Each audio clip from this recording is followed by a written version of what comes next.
I need to get this axle off these pipe stands and installed underneath my truck. There's gonna be lots of pieces and parts to figure all this out, but the first step is gonna be bolting on some tires so I can roll this thing around. So here are the tires. These huge 40-inch Mickey Thompson Baja Boss tires are what's going on Dig Dug.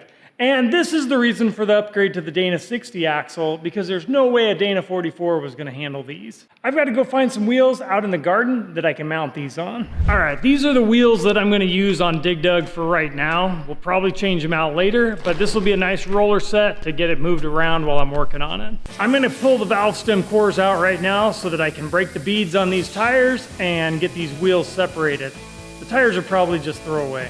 This is how I break tire beads, and I know it's not the best, and it's pretty exhausting, so maybe I should build a bead breaker or something.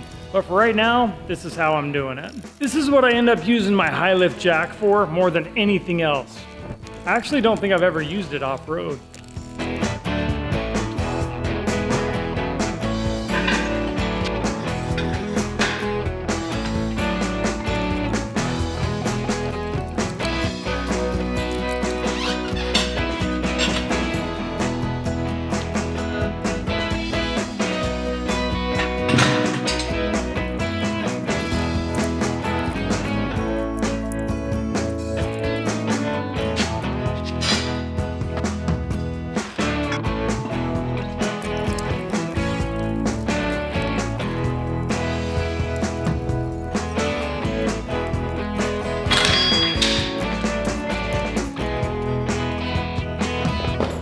That was a workout, but now we gotta do the fun part, and that's airing them up.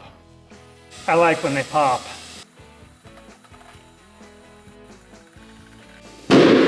There's one. There's two. Whoa, there's three. Wonder if that was the back. The back already went. I guess that's number 4.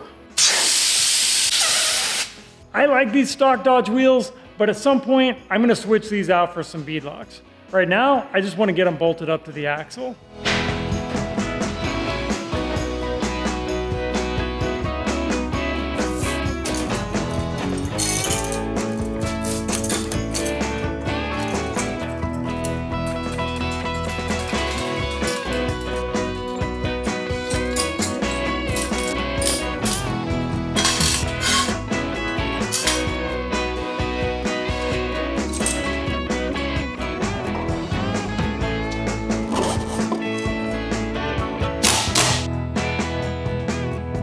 I forgot that these Dodge wheels sit way further inside than the old GM wheels did, so this knuckle is really close to rubbing the wheel, but there's a tiny bit of clearance. I would never want to run it like that, but I think it's going to be fine for just rolling around in the shop. When I get the right wheels for this truck, that whole problem will go away. I'm going to see if I can get this other one bolted up.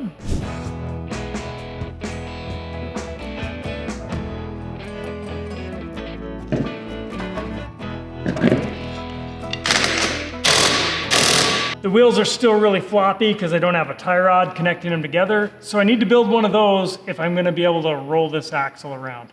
Let's go check out how much clearance we have with this knuckle. Looks about the same, probably less than 1/16 of an inch. That's enough for it to roll. I would love for my tie rod to connect up here to these Barnes arms because that would get it high and up out of the way, but I have a track bar that's going to connect right in here, and that would totally be in the way of the tie rod. So the tie rod's got to go down in the stock location. I can't put it there right now because the boots and the tie rod ends just don't fit with these wheels. So I'm gonna make a temporary one that'll mount up here, and then someday we'll build a real one and we'll put it down here. Track bar here, awesome beefy Barnes steering arms here, stock tie rod location here. This temporary tie rod is gonna be a little bit shorter, so I don't want to waste my good tubing for the final tie rod on this one. Here's all the parts to put together the tie rod, and here's the tubing I'm going to use. Yeah, it's square tubing. It'll be fine. This is just a push around in the shop.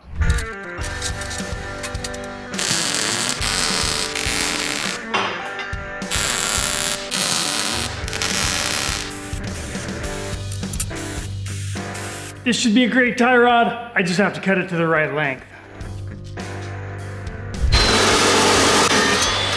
I'm just gonna tack in these tube inserts so I can chop them out and reuse them someday on the real tie rod. These are from barnes4wd.com. They fit perfectly in my square tube.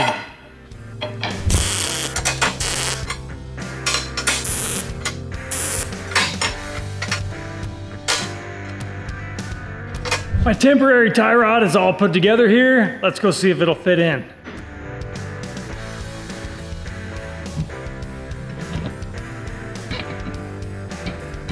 All right, this looks like it's gonna work. I'm gonna attach all the hardware to the rod ends before I lose it, and then we can start rolling this axle around. This thing is coming together, so I'm just taking a minute to look at it and admire it because I have never had my very own Dana 60 in an off-road rig. So this is my first. I'm excited to drop it off these jack stands, roll it out there, and we'll start to put it under the truck. The Mickey Thompson Baja Boss tires look so good on this Dana 60, but I gotta get some better wheels that'll do these tires justice. All right, this axle's ready to roll under the truck.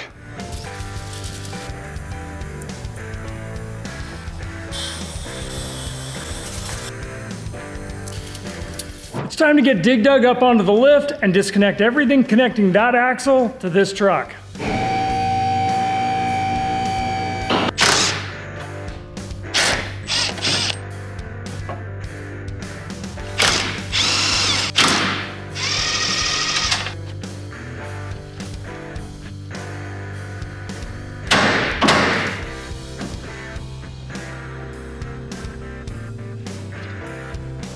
Everything is disconnected under this truck, but while I'm under here, I think I want to take out these inner fender flare things. That'll give me a whole bunch more room to work and get this new axle bolted in. So this whole area here.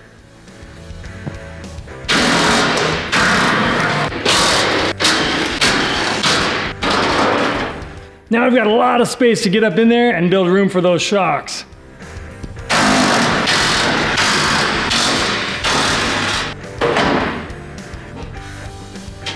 This side over here is a little bit messier. All right, I've got everything unhooked. I should be able to set this whole truck down now and unbolt these springs, lift the truck back up, and the axle should stay on the ground, and I can just roll it out of here.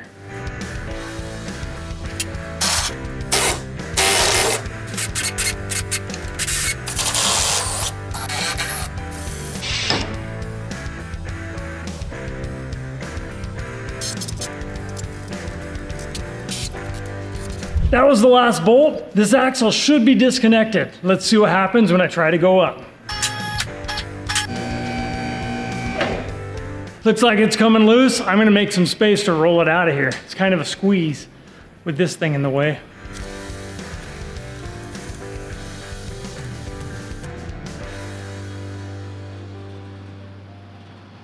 So you might be wondering, why am I replacing this? And really, it was only a great axle because I never put a locker in it. If I had a locker in this, there's no way it would have stood up to the 38-inch tires.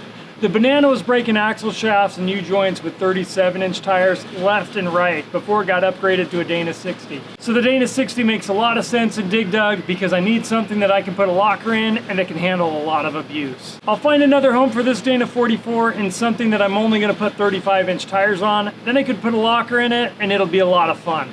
I've got the axle located under the truck now, and normally my next step would be to install these brackets right here. These go along the frame, and that's what my 4 links will attach to, and those 4 links would help locate that axle. But I've got to have this thing rolling tomorrow morning. I've got Rob from Resurgence Automotive, the Bronco guy. Rob wants to come and paint the area between the bed of the truck and the cab. Let me show you really quick. Right in here, this little skinny spot is really hard to get to. And once I weld the bed on, we'll never be able to get in there again. So he wants to come and sandblast that area and paint it really quick. Then I can put this bed on. Right now it just bolts on, and then it'll be locked together forever, but this will be protected from rust and stuff. I'm also planning on taking this truck to SEMA, so I'm in a bit of a hurry. And I'm not sure if that's gonna happen either. I've been talking with a couple different companies, and 1 or 2 said, I'm not gonna be able to be in their booth, but I've got another 1 or 2 that are still on the fence, so we'll see about that. I am definitely taking this truck to Dino's Get Down in Glendale, Arizona. That's a week after SEMA, so that's like mid-November. So I've got to get moving on this truck, and I'm gonna be pulling in some help to get this thing going a little faster. Right now, I'm gonna look for some steel that I can use to weld that axle into place. I'll try and get it sitting at ride height, and then I'll be able to roll it in and out of the shop, and then we'll figure out how to get this bed off. So this axle is not exactly in the right spot. It needs to scooch over about an inch this way, and I need to flip it over so the differential's pointed the right way. And then I'm gonna look for some good spots that I can weld the truck frame to the axle. And that'll lock it all in place so it'll roll around.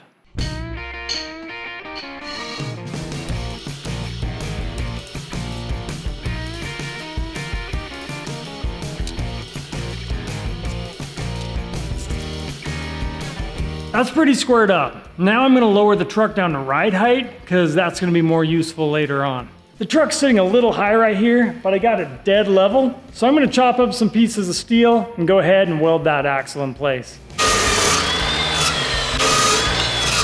All right, I got a little grinding to do, and then these should fit right in here like this.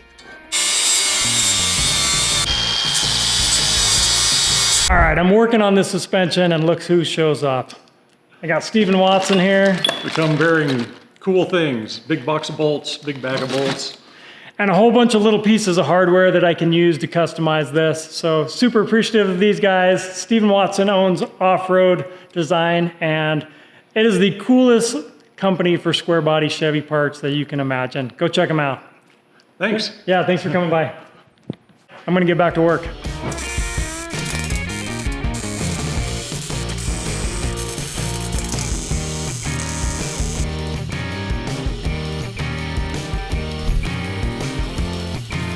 With all those braces welded in, I should be able to pull out the jack and drop the lift and then roll this thing around.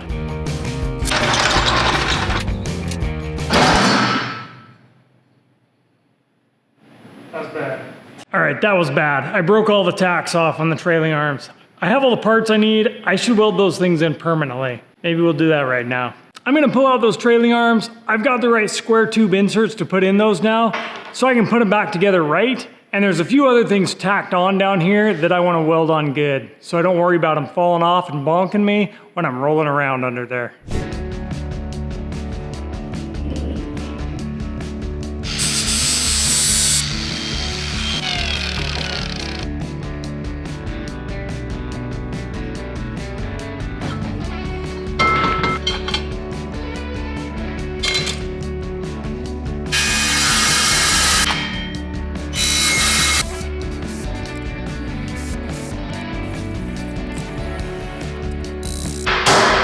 This one's all ready to weld up. I made a little filler piece to go in there so I don't pour too much heat in here and melt my threads.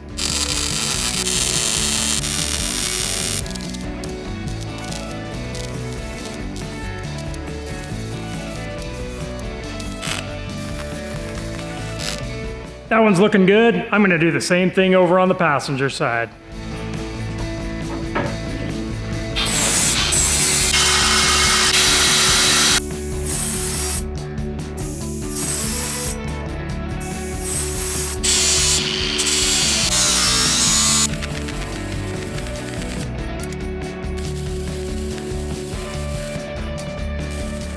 While the trailing arms cool off, I'm gonna do a little more welding on these axle brackets so everything will stay together while I'm working on it.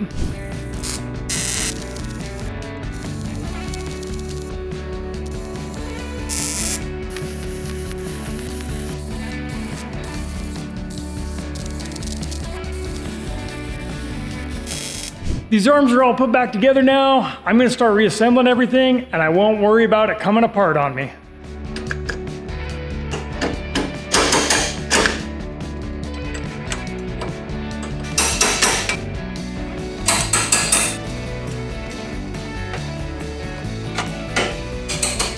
These control arms are all in and they're looking good. I'm gonna see what it's gonna take to get the bed off. There's like 8 bolts somewhere that hold this bed to the truck frame. So I think if I can undo those, I could use the arms off the lift to just pick up the bed. That's if it's not all rusted together and stuck. So I'm gonna find those 8 bolts, undo them, and try and position this thing so the lift will just pick it up.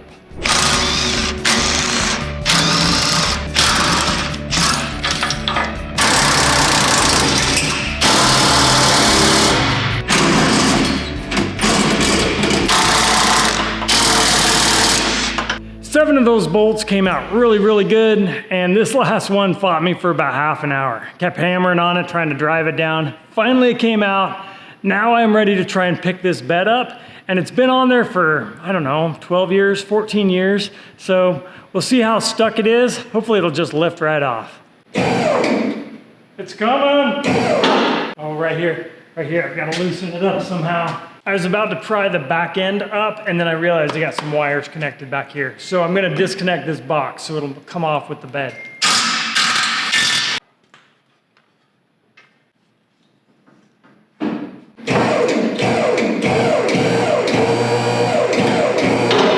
All right, there it is, it's loose. This is a big deal. This is like when they separated the saucer section from the Enterprise. It doesn't happen very often. I just talked with Rob Staker, and he's coming down here first thing in the morning to work on Dig Dug, so really excited to see him and to get some paint on this truck, even if it is just between the bed and the cab. Tomorrow morning, we'll be here like this. It is tomorrow morning, and Rob is a little bit delayed. He had some family stuff going on, so I'm gonna get to work so I can be all ready for him by the time he gets here. I wanna be able to roll that bed around after I take it off of the truck frame, so I got these tire wheel roller things from Harbor Freight. I'm gonna put them together really quick, and then I can lift that bed up and set it down on these and push it out the door. They look really heavy and tough, actually. The metal on these is really thick. I think they're gonna work good. They were made to push a whole car around. They ought to handle a truck bed.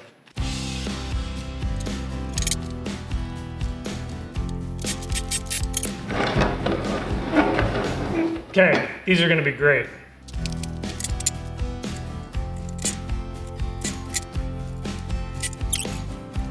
These wheel dolly things are all ready to go for when I take the bed off and I need to start moving it around. Right now, I'm gonna start sanding on the cab and the bed so that when Rob gets here with the sandblaster, there isn't much work left to do. I'm just doing some test sanding here to see how much work this is gonna be. And the back of this cab looks really wavy. Fortunately, it's all gonna be hidden back here. You can see I'm sanding through the white color and getting down to the original kind of root beer and tan, sort of the fall guy colors. I've got to get through both of those layers of paint before I get down to bare steel. Even if I don't make it down to bare metal, removing as much paint as possible will make the sandblasting go a lot faster. That was a good little test on the cab. Now I know what I'm dealing with and how much work I have to do. I'm gonna roll it out the door for a few minutes and focus on the back of this bed for a little while.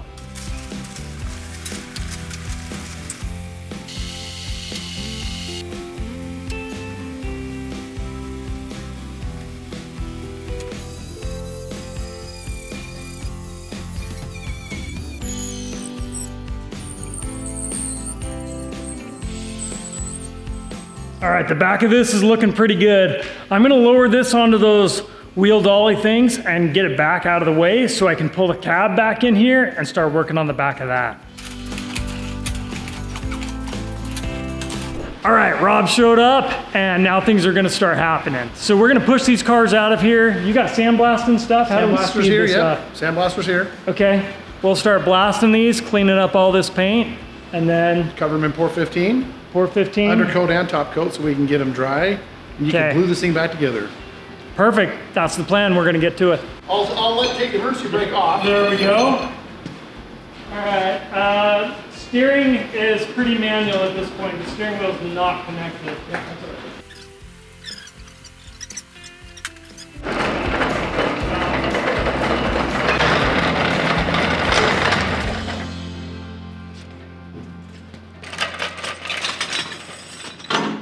My air compressor over here is a little wimpy for running his sandblaster. So we're gonna add this little wimpy compressor to that one, and together, maybe they'll be enough. We're hoping. That's how we're gonna do it.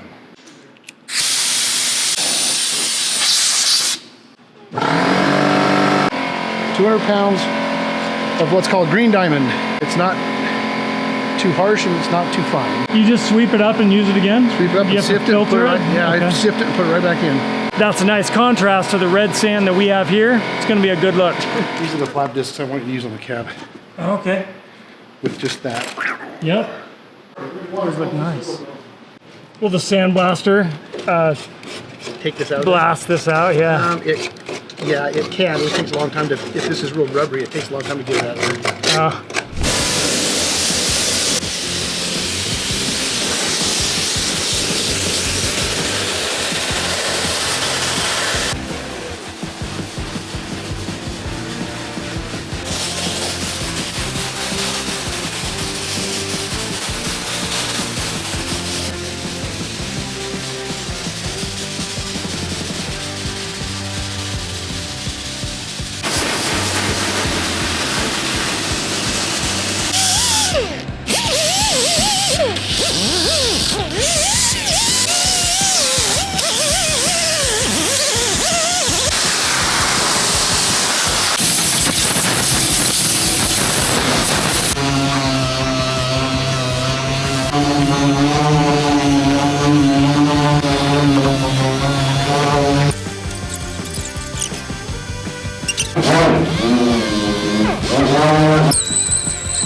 It's getting windy out there, so we push this inside. We're gonna paint in here, and we'll just set up some tarps and stuff. I'm gonna caulk all these seams really quick so we don't have any rusty spots when we're all done, and Rob's just going to town out there, sanding on the outside.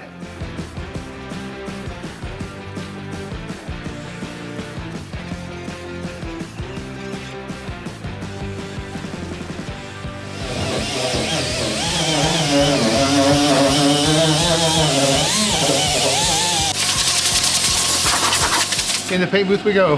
Yeah, ready to go back? AKA the garage.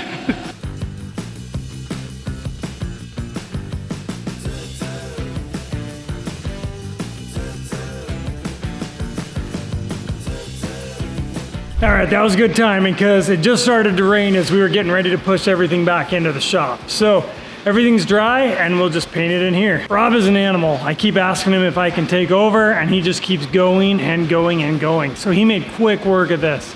The guy knows what he's doing.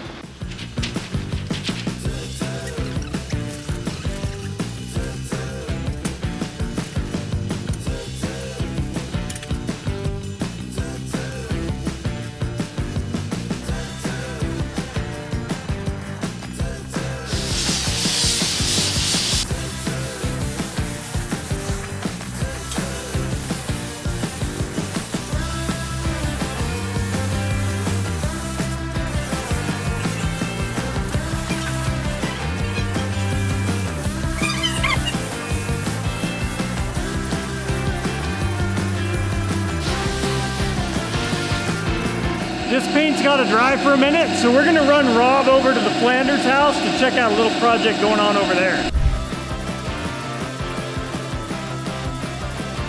This thing is super cool. We might end up putting this body on a fat fender chassis, which would be a really fun project. So you might see more of this truck in the future, and Matt will probably get Rob to paint it. So we're here showing it to Rob right now. His boys are working on this Blazer right here that we were gonna try and get running, but they've decided to take everything apart. So we're just gonna let them keep doing that for a little while.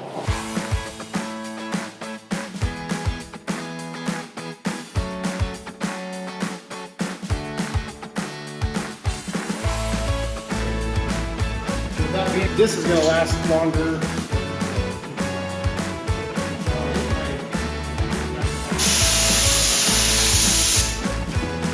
What's your thoughts on? So it's like Velcro.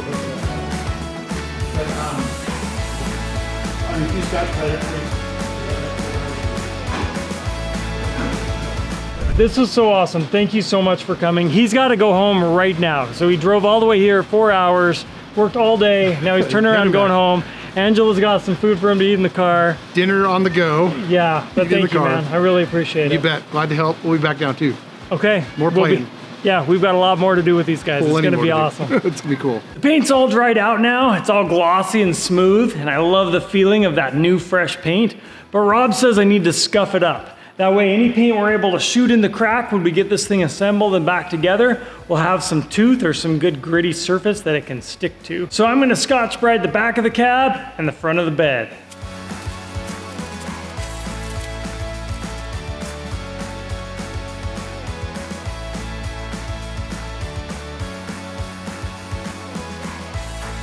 This paint is actually really hard. It's taking a lot of effort to scratch it up with the Scotch-Brite, but I think this is working.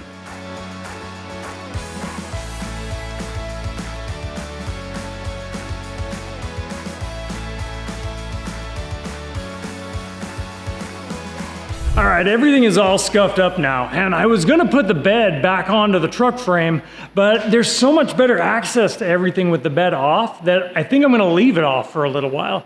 I can get to the frame and the suspension, and I've got a lot of cleanup work to do and some frame brackets that still need to be welded in here. So the bed's gonna stay off for a little bit, and I'm just gonna keep working on this. I wanna say thanks again to Rob and the guys at Resurgence Automotive for helping me out, and thank you for watching.